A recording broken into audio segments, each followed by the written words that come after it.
자, 봅시다. 임진왜란이 시작되었습니다. 임진왜란의 배경을 먼저 봅시다. 일본이, 여기는 전쟁이라서 얘들아 시간별대로 이게 진행상이 쭉 존재할 거 아니니? 그래서 일단 그냥 옛날 할아버지가 전래동화 얘기해 주듯이 얘기를 해줄게요. 일본이 먼저 우리한테 제안을 해요. 조선아, 우리가 지금 누굴 치러 갈 거거든? 명나라 치러 갈 거거든? 자, 명나라를 정벌하러 갈 거야. 너희는 우리 안중에 없어, 조선아. 너희는 그냥 뭐만 열어주면 돼. 길만 열어주면 돼. 빌려달라. 무엇을? 길을. 명이 우리의 적이고 너희는 우리는 관심 없으니까 너희를 치러 가는 게 아니니 길을 터라. 근데 생각을 해봐라. 명나라의 4대 관계를 맺고 있는 조선이 명나라를 치러 간다고? 그럼 내가 길을 터줄게 라고 하겠니? 안 하겠죠. 그래서 사실 일본의 이 정명가도, 이거 다른 책에는 정명향도라고 써 있는 것도 있거든요. 같은 뜻이에요. 물론 미묘하게 다른데 이게 좀 왜 그런 차이가 생기냐면요. 일본이 이 당시에, 이거는 이제 이 임진왜란 뿐만이 아니고 거의 모든 시기에 동일해요. 어떤 상황이냐면 일본이 조선에 무언가 요구하고 조선이 무언가 일본에 요구하는 상황이 닥치잖아. 그럼 항상 일본과 조선 사이에 얘가 중재를 해요. 스시마 섬의 이 도주가, 섬의 주인이겠죠. 도주. 오늘날로 치면 대마도 섬이에요. 이 스시마 섬의 도주가 조선이랑 매우 가까운 자리여서 일본이 야 이거 조선에 전달해. 그럼 얘네가 예 하고 전달하고, 조선이 야 이거 일본에 전달해 하면 예 하고 전달하는 이런 역할을 하거든요. 마치 창구처럼. 근데 일본이 우리한테 얘기한 건 정명향도야.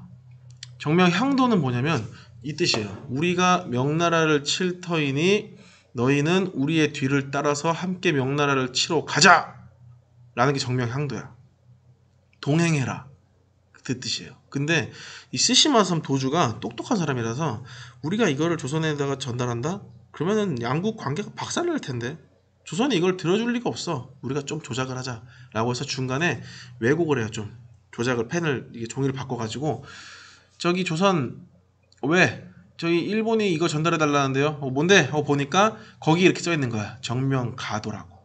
일본은 분명히 야 우리 명나라 치러 갈 거니까 같이 뒤로 따라와 함께 치자 라고 보냈는데 이 스시마섬 도주가 글을 바꿔서 명나라를 치러 갈 테니 길을 터줘라 라고 바꿔요. 조금 더 완화되긴 했지. 근데 완화되었다곤 하더라도 조선이 이거에 대해서 응할 리가 없잖아. 그래서 조선이 꺼져 라고 해요. 거부합니다. 그러고 나니 일본이 옳다구나 너희들도 먹어야겠다 라고 해서 쳐들어온다. 그게 임진왜란이야. 어디를 급습한다?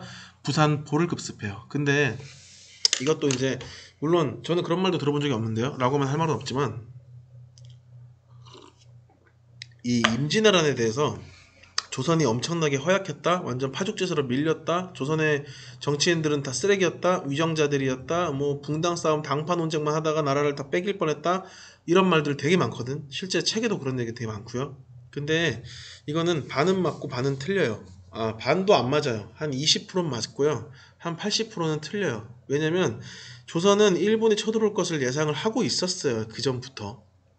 그 황윤길이랑 뭐 김성일 같은 사람들을 통신사로 파견을 해서 상태를 확인을 해요. 그래서 뭐 황윤길은 일본이 쳐들어올 기미가 보입니다. 준비하셔야 합니다 하고요. 이제 김성일은 아유 도요토미 히데요시는 눈깔이 쥐새끼 같아가지고, 실제 이렇게 써요.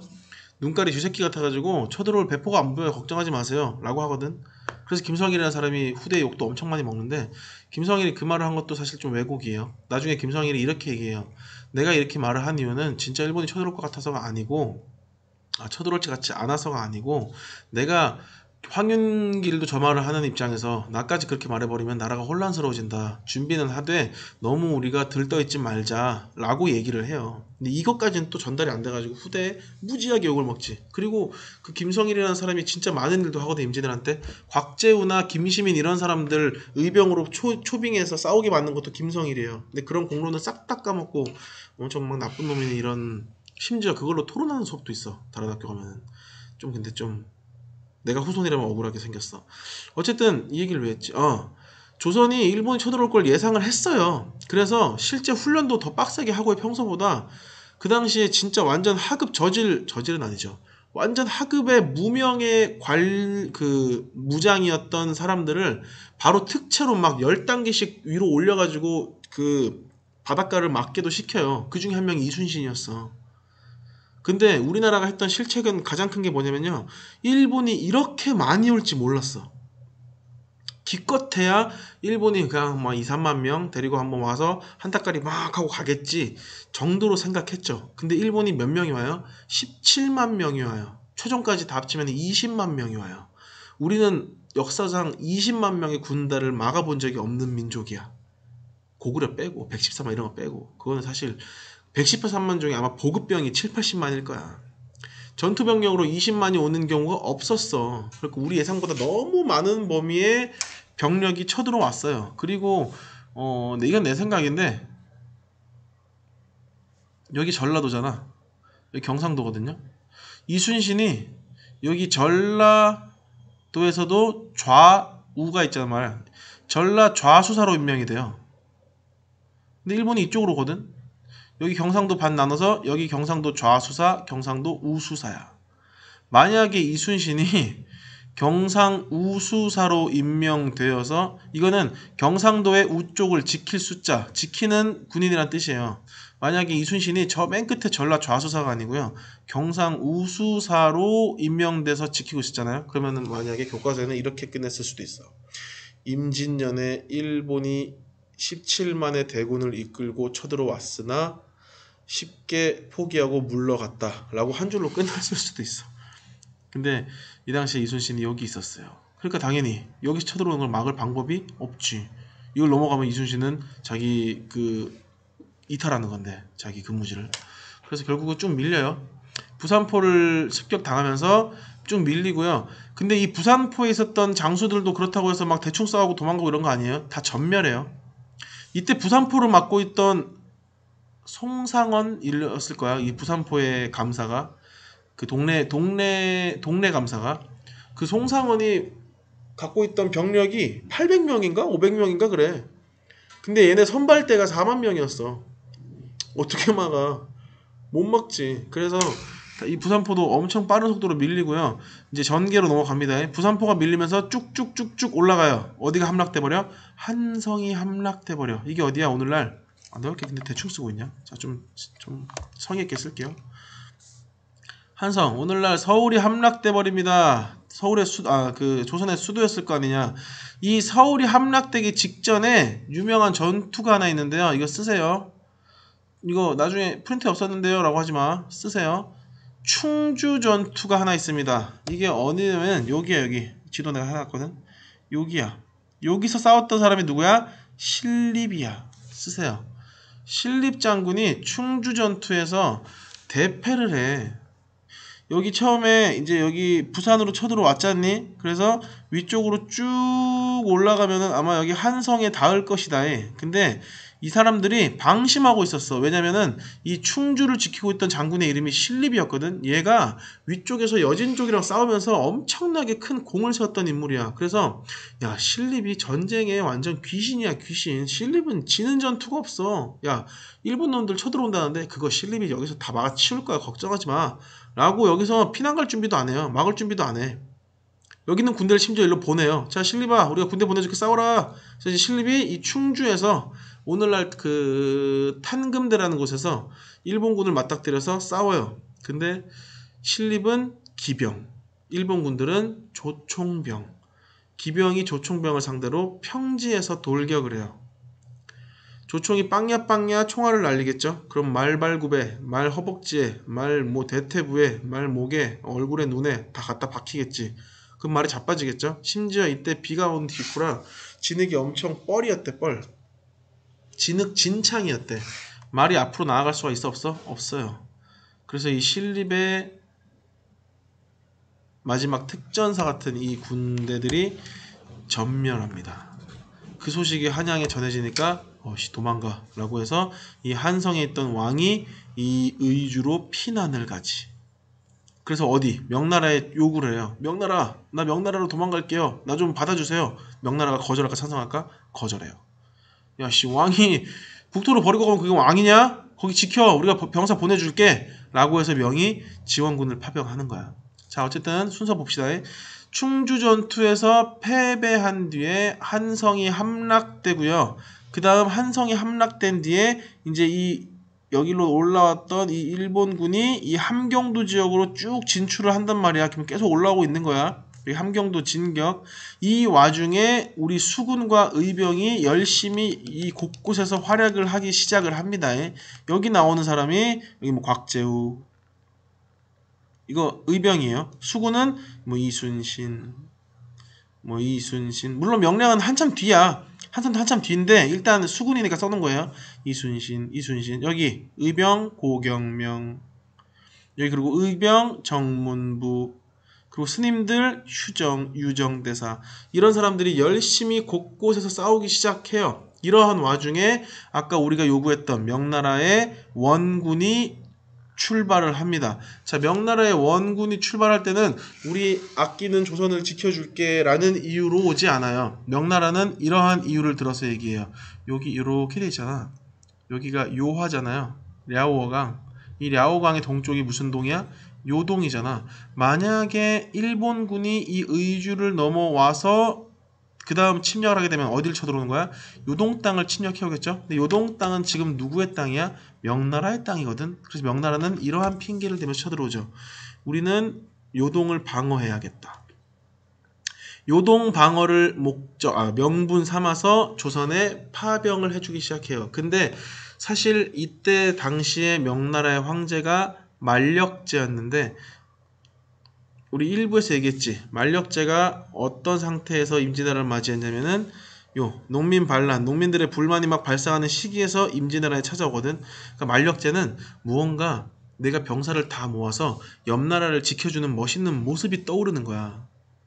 야, 씨, 너희 지금 나한테 반란을 일으켜? 야, 옆나라에서 이 황제에게 지원병을 요청하는데 내가 이만큼 멋있는 사람이야. 내가 저 나라에 전쟁을 막아주고 다시 황제의 권위를 세우겠어! 라고 해서 이 만력제를 중심으로 명나라의 지원군이 파견이 됩니다. 사실은. 근데 어쨌든 명분은 내가 황제가 멋진 모습을 보이기 위해서 라고 하기 좀 그러니까 우리는 요동 땅을 방어해야겠다 라고 해서 파병되죠. 자, 그래서 이 명나라의 그 조승훈이나 뭐 이효송 같은 장수들이 파병된 뒤에 본격적으로 조선과 명나라의 연합군이 만들어지고요. 얘네가 이제 이 일본군을 다시 남쪽으로 밀어내기 시작을 합니다.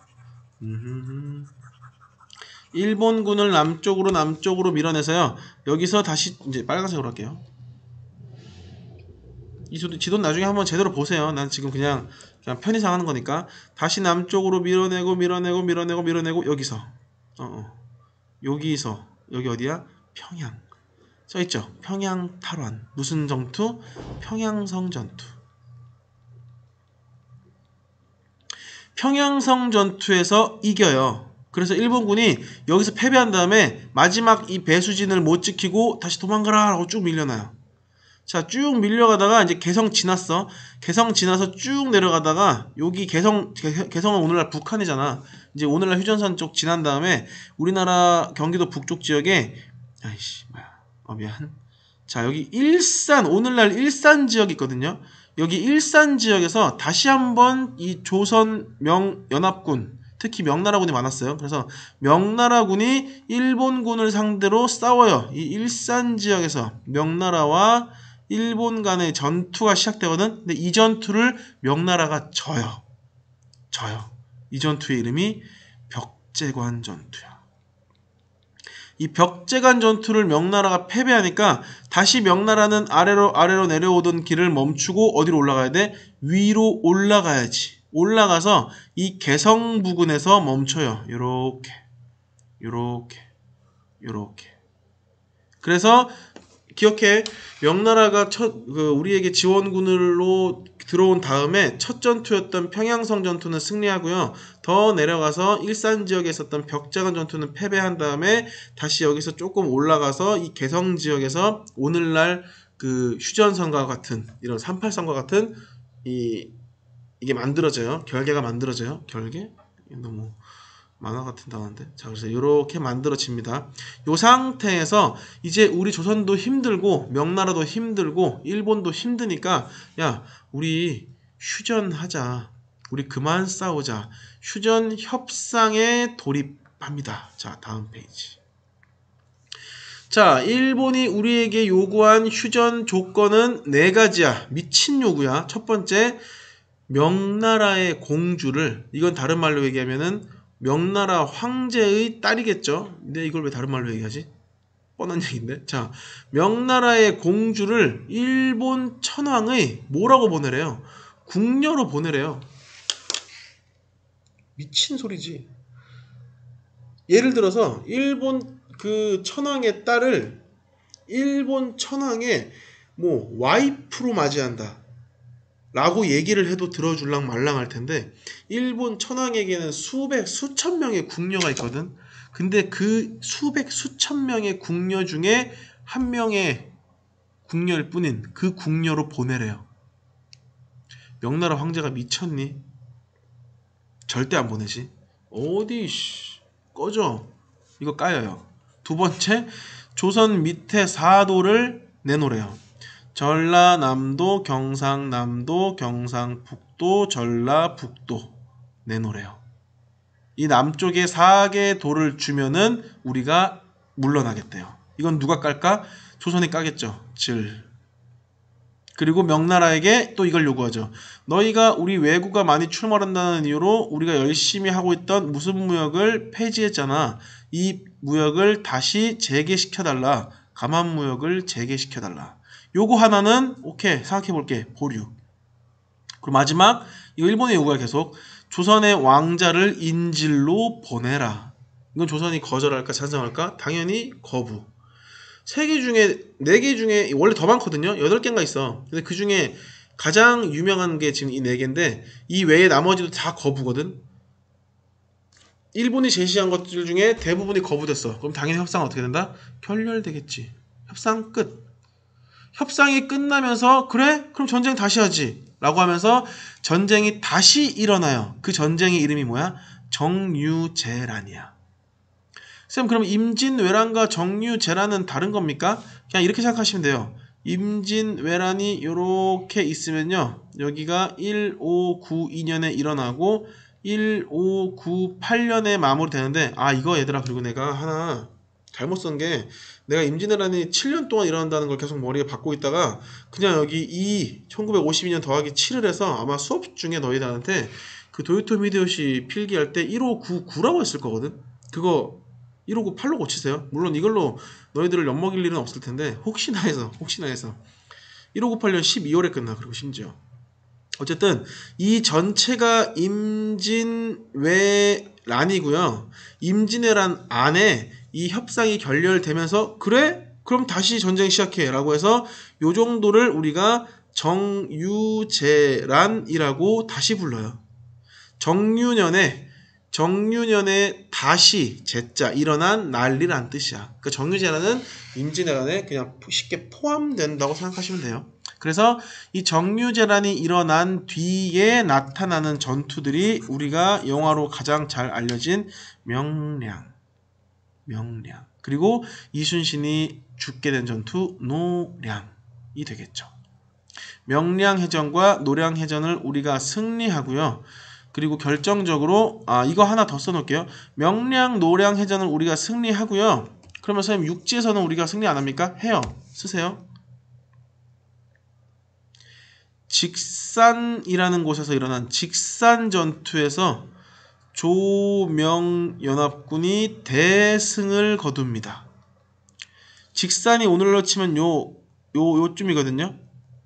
충주 좀 밑에 쪽이에요. 그래서 여기서 우리가 대승을 거두는 바람에 여기를 다 먹게 되고 일본이 남쪽으로 쭉쭉 밀려 내려가 버려. 내려가서 이곳에 진지를 구축하고 끝까지 버티려고 했는데 일본이 잠깐만 얘들아, 그러면 이거 바꾸자. 미안해.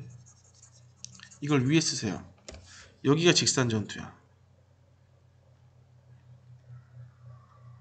여기를 끝까지 버티려고 했는데 일본이 결국에 누가 죽어요? 도요토미가 사망해. 도요토미 히데요시가 사망을 하면서 쇼군이 죽었네. 야, 철수. 그래서 일본군들이 철수하게 됩니다. 그 철수하는 과정에서 돌아가는 놈들도 한 놈도 남기지 않겠다라고 싸운 게 노량해전이야, 노량해전.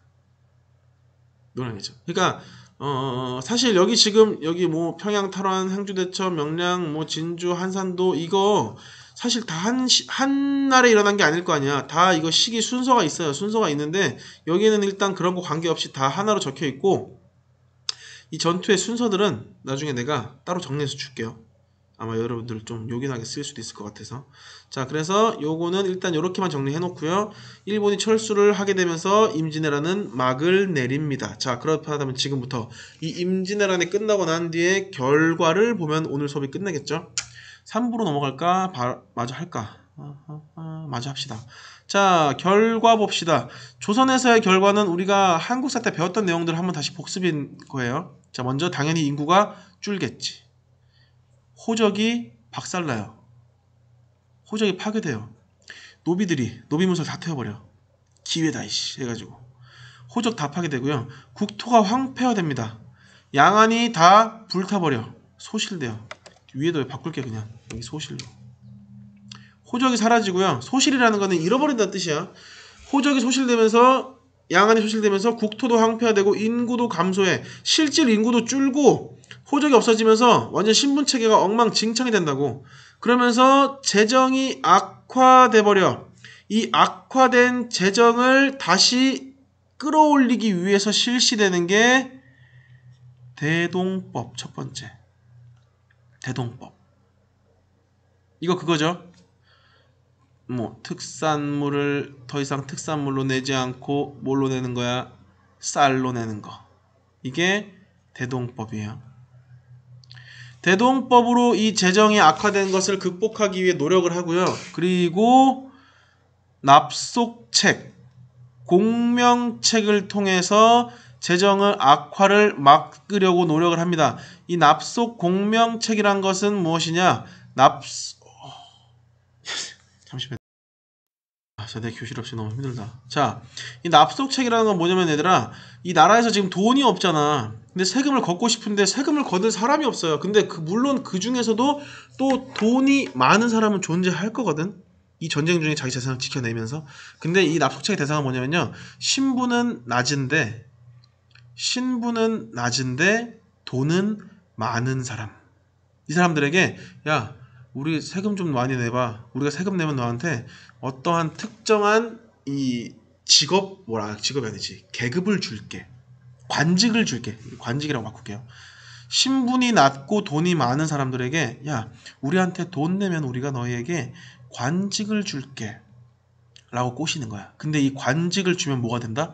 관직을 받는 순간 양반이 돼요. 일반 평민이 돈이 많은 이유로 세금을 내잖아. 그럼 이 세금을 낸 대가로 양반이 될 수 있는 기회를 부여받는 게 납속책이야. 그리고 이 납속책의 일부가 이름이 공명책이에요. 이게 뭐냐면 여기에 종이가 있어. 근데 여기에 막 이 종이를 받는 사람은 지금부터 뭐 예를 들어 정칠품의 양반이 됩니다라고 써 있어. 근데 여기에 빈칸이 써 있고 이름이 안 써 있어요. 그래서 여기가 이게 빌공자의 이름 명자야. 이름이 비어져 있는 문서란 뜻이에요. 그럼 이 문서는 누구에게 줄까? 아까 얘기했던 세금을 많이 낸 보잘것없는 평민들에게 이 문서를 주고 야, 그 문서 밑에 네 이름 써 라고 해서 여기 비어있는 자리에 본인 이름을 쓰는 거야. 권민욱. 그럼 이 문서를 받은 사람은 이날부터 뭐가 되는 거야? 양반 되는 거예요. 이거 다 무엇 때문에 발생한 거야? 재정이 악화돼서. 자, 그리고 나서 이제 어떤 사상의 확산. 자, 봅시다. 우리 조선을 지켜준 명나라가 이따가 나오겠지만 뒷부분에서 망해요. 명나라가 망하고 또는 망하기 직전에 쇠퇴해요. 그러면서 이 명나라가 세상의 중심이었다라는 잠깐만. 자, 이 지도를 그려놓고 할게요. 자, 이게 명나라고 여기 조선이고 여기 일본이고 여기가 이따가 나올 청나라인데 여진족이겠죠. 근데 이 결국 명나라가 임진왜란에 엄청 큰 힘을 쏟는 과정에서 결국 망해요. 누구한테? 청나라한테 공격받고 망하거든. 그래서 조선의 입장에서는 헐, 내가 형님으로, 내가 스승으로, 내가 황제로 모시던 저 명나라가 망했어. 헐, 세상의 모든 것은 명나라로 중심으로 돌아가고 있었는데 조선은 이 중화 사상을 엄청나게 소중히 간직하던 나라였단 말이야. 근데 그러한 명나라가 망했어. 그러면 이제 우리는 청나라의 말을 들어야겠군 이라고 할까? 안 해요. 저 명나라를 무너뜨린 청나라의 말을 듣지 않고 우리가 명나라가 되어야겠어. 우리를 중심으로 다시 중화 사상을 꿈꿔 봐야겠어. 하지만 우리는 명나라를 끝까지 마음으로 따를 거야. 우리가 명나라가 될 수는 없어. 우리는 작은 명나라야. 소중화 사상이에요. 소중화 사상이 확산됩니다. 아버지를 잃은 아들이 내가 아버지가 되겠다. 물론 아버지를 동일하게는 못하겠다. 하지만 난 작은 아버지가 되겠다. 나를 중심으로 이 세상이 다시 돌아간다. 라고 생각을 하는 게 소중화 사상이야. 그리고 나중에 나오겠지만 일본과 화해를 하고 기후약조를 체결을 합니다. 왜 체결하는지는 이 일본 설명하면서 다시 한번 얘기할게요. 자, 30분 안에 끝내보자. 자, 일본이 임진왜란 끝나고 난 뒤에 이거 뭐지? 뭐 이후에 쓰세요. 자, 세키가하라 전투야. 세키가하라 전투. 세키하가라. 맨날 헷갈리네. 세키가하라 할 거야 아마. 세키하가라. 맞을 거야. 혼자 뭔 소리 하는 거야? 세키가하라 전투가 뭐냐면요. 도요토미는 죽었거든 이미. 이제 도요토미의 뒤를 잇자라고 하는 도요토미파랑 도쿠가와가 짱이 될 것이다. 도쿠가와 이에야스의 파가 싸워 큰 전투를 벌인 게 이 세키가하라 전투야. 이 세키가하라 전투에서 도쿠가와 이겨요. 1902년에 도쿠가와라 잠깐만. 고객님은 왜 이런 전화 맨날 올까? 정부 정책에 따라 연금리 최저 미안, 광고 전화했어. 자, 세키가하라 전투를 도쿠가와 이에야스 막부가 승리하면서 도쿠가와 이에야스가 새로운 막부를 만들죠. 그게 무슨 막부야? 에도 막부죠. 에도 막부. 자, 그리고 난 뒤에 일본과 조선이 다시 화해를 하면서 기후약조를 체결을 합니다. 일본은 억울한 거야. 야, 너희 나라를 쳐들어간 거는 우리 에도 막부가 아니야. 너희 나라를 쳐들어간 거는 우리 전에 있던 도요토미 히데요시야. 우린 얘네랑 관계가 없어. 심지어 얘네가 우리가 얘네를 물리쳐줬잖아. 우린 너네랑 나쁜 관계를 이어나갈 생각이 없어. 우리 화해하자. 라고 얘기를 해요. 그래서 일본과 조선 사이에 기후약조가 체결이 되고요. 이 체결 결과 일본이 조선에게 부탁을 하죠.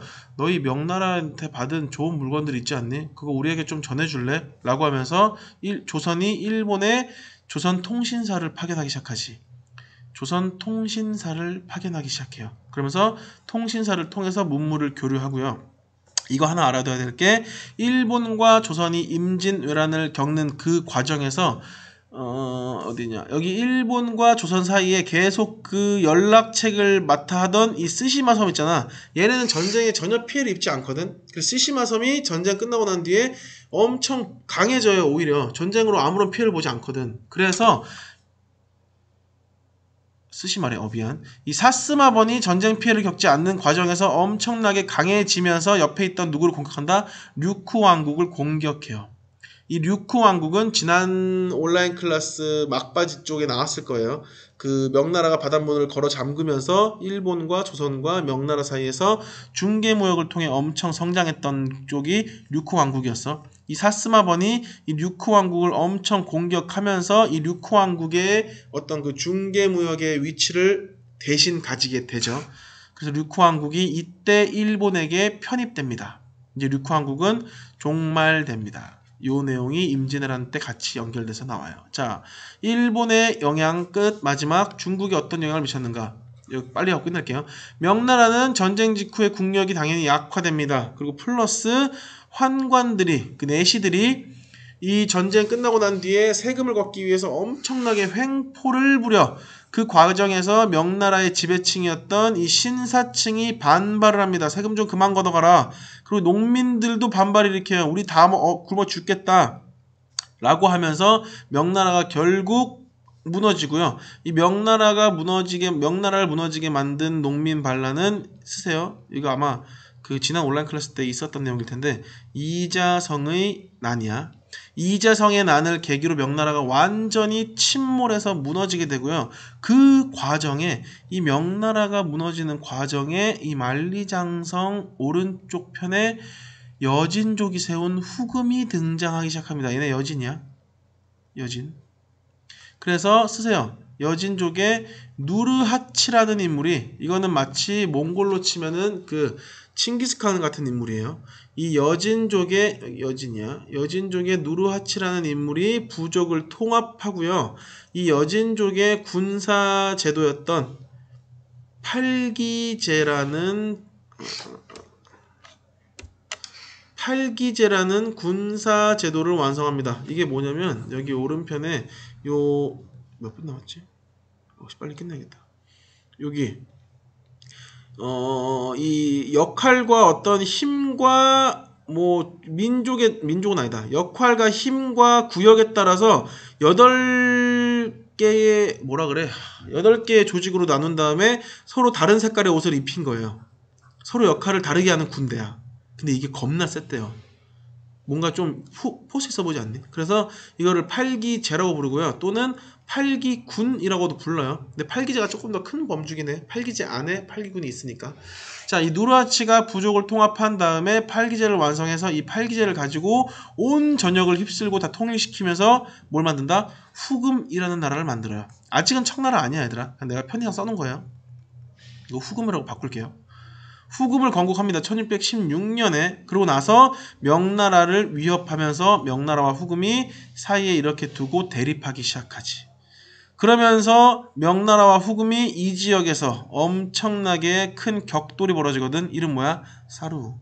그래서 여기서 벌어진 전투가 사르후 전투입니다. 이 전투 때 명나라가 조선에 지원 요청을 하죠. 조선, 우리가 너네 임진왜란때 목숨 걸고 도와줬잖아. 지금 우리 목숨이 털리게 생겼어. 너희도 우리를 도와주지 않겠니? 근데 이걸 조선이 어떻게 거부를 해? 이때 조선의 왕이 광해군이었어. 근데 광해군은 고민에 빠지지. 지금 우리가 명나라 치면 후금이 우리한테 빡칠 텐데. 그렇다고 우리가 후금을 돕자니 명나라한테 받은 게 있고. 어떡하지? 우리는 명나라와 후금 사이에서 무슨 외교를 펼쳐야겠다. 중립 외교를 펼쳐야겠다. 라고 해서 강홍립이라는 장소를 이 사르후 전투에 명나라를 돕기 위해서 파견을 하기는 해요.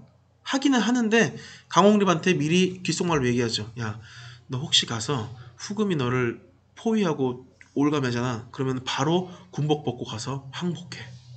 우리는 명나라를 도울 생각은 있지만 목숨 걸고 도울 생각은 없어. 후금이 우리를 공격하는 게 싫어. 우린 지금 전쟁 끝나고 대동법, 납소책, 공명첩 이런 거 하면서 나라를 다시 안정화시켜야 하는 시기지 전쟁을 해야 하는 시기가 아니거든. 내 말 이해하지? 해서 강홍립을 중립 외교의 일환으로 파견을 한다고.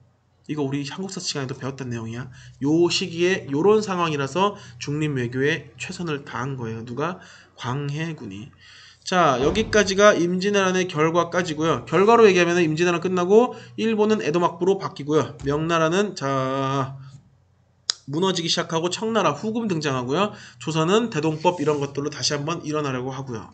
2부 마칩니다. 엄청 길게 했는데 사실 1부, 2부 다 합치면은 딱 60분이거든. 너네 1, 2, 3부 다 합친 거랑 비슷해요. 빡치지 말고 다 듣고 다음 회에 보자.